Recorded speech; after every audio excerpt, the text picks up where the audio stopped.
Sekarang, ini yang semua orang nak tahu. Macam mana Farah boleh terpilih untuk menerima anugerah kebersamaan dan kebersatuan? Berkesatuan, Mbak Farah. Aku pun tak boleh sebut kalau aku dapat anugerah tu. Berkesatuan. Okay. Okay, kalau jujur tanya dari Farah kan, Farah sendiri pun tak tahu. Oh, ya ke? Ya, jujur ni aku jujur lah. Tiba-tiba nama aku. Tapi rasanya lah, kita boleh rasa kan yang kita ni macam mana. Cie. Okay, so macam mungkin dari satu sebab aku ada komitmen dari segi club. And then nak kata macam club kita IRAP aktif tau. Kita dalam fakulti aku boleh jujur cakap kita ni club memang sangatlah aktif. Especially waktu batch aku. Memang banyak gila kerja waktu tu. Banyak gila program, sumpah. Macam every week ada sahaja yang perlu dibuat sebenarnya. Preparation, program. So macam mungkin dari situlah. Sebab bila kita jadi presiden ni kan, maybe diorang tak nampak muka kita. Tapi kerja belakang tabir tu ada kita sebenarnya. So macam nak gerakkan orang semua. So macam thank you lah kepada ahli kelab yang lama. Even student biasa pun tolong masalahnya. Bukan kau ada terlibat juga kan? Iya ke? Apa Contoh pemukiman. Faham. Kan? Kita kalau kelab ni bukan sekadar kelab saja. Semua student IRAP. Betul. Okay? Apa tagline kita tu? Capdik. Apa tagline kita? All for one. Bukan. Apa? Yang tidak divalidate. Guru. Oh, buruh paksa weh. Ya Allah, aku rasa benda tu sebenarnya tak boleh. Tapi semalam kita orang dah buat waktu ceramah semalam. So macam okay saja kot weh. Okay, buruh paksa. Tapi tak penat kau? Saya melepas memang banyak betul program. Penat weh, kau tahu tak? Aku ke gemuk. Ada orang kata aku nampak kurus sikit. Maksudnya itu daripada stres. Kongres do? Sekarang nampak kurus tak? Entahlah. Awas. Yang tahu je tahu lah. So macam mungkin dari satu daripada komitmen dari kita as presiden untuk club. Lepas tu dari segi pelajaran, aku tak cakap aku tak pandai lah, tapi aku punya grade memang konsisten macam tu. On top doh. Tak adalah. Apa ni? Jangan. Tapi okey lah. Okay lah, humble. Alah, humble. Okay, cakap pasal ni lah. Apa bilang orang achievement. Kita sekarang pun berada di segmen yang terakhir.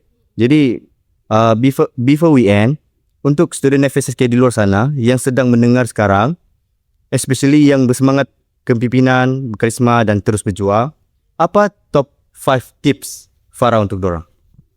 5. Aku tak baca tadi. 5. Okay, first mungkin confident. Jangan ada rasa ragu-ragu lah bila buat something tu. Kalau anda rasa anda buat benda tu betul, just buat saja. Sebab tak ada istilah betul atau salah. Kalau salah sekali pun, kita belajar dari pengalaman je lah. Betul. 2.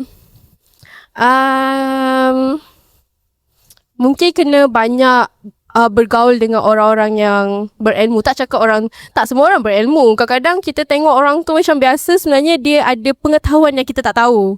Okay, so Farah belajar dari pengalaman sebenarnya. Farah dulu macam judge orang tu tau. Aku tak cakap siapa lah. Faham. Tapi once aku kenal orang tu macam, okay, not bad. Macam kita belajar dari semua orang. Kita macam jangan angkuh je lah. Yang ketiga, macam apa sahaja benda yang menimpa kita. Macam tahun ni kan Ibu Farah tak ada. So macam tahun ni sangatlah sedih. Lepas tu macam ada orang kan macam terus down. Tapi Farah cuba kuatkan diri. Macam jangan rasa itu satu halangan untuk kita teruskan pelajaran kita. Untuk kita buat satu yang kita suka. So macam itu satu motivasi lah untuk kita jadi lebih baik. Yang keempat, berbaik dengan lecturer kot. Faham? Kita berbaiklah dengan lecturer. Make connection. Make connection. Kalau dengan lecturer, mungkin lepas tu nanti dengan orang lain.